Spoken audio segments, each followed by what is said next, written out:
Hello everyone. Today we're going to talk about the brand new 2026 Lexus GX, a luxury SUV that combines premium comfort with serious off-road power. In this video, we'll cover the release date, main features, and the estimated price. Release date! USA and Canada, expected to arrive in showrooms in fall 2025, between September and November. Europe, launch will likely follow soon after the North American release. Engine and performance.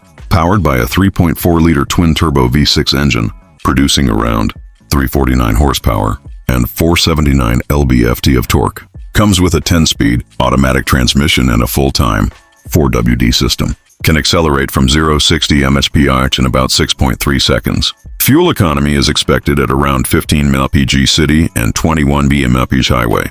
Towing and off-road ability. Maximum towing capacity of up to 8,000 pounds. Overtrail and Overtrail Plus trims get a 1-inch suspension lift, raising ground clearance to about 9.9 inches. Improved approach, breakover, and departure angles, plus a wading depth of nearly 27.5 inches make it adventure-ready. Safety and technology. Equipped with Lexus Safety System Plus 3.0, including automatic emergency braking and steering assist, lane keeping and lane centering assist, road sign recognition, adaptive cruise control, automatic high beams, blind spot monitor, and rear cross traffic alert. The Premium Plus trim adds a 360-degree camera for better visibility in tight spots or on trails. Interior and infotainment. Premium cabin with high-quality materials and modern Lexus design. Large 14-inch touchscreen with the latest Lexus interface system, plus wireless connectivity options. Estimated price.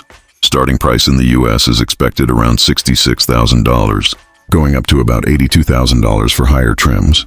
A hybrid version is expected later, starting near $75,000. So that's the complete look at the 2026 Lexus GX.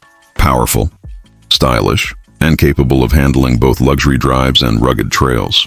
Prices will range from about $66K to $82K, with a hybrid option coming soon. Which feature do you like the most? Let us know in the comments, and don't forget to like and subscribe for more car updates.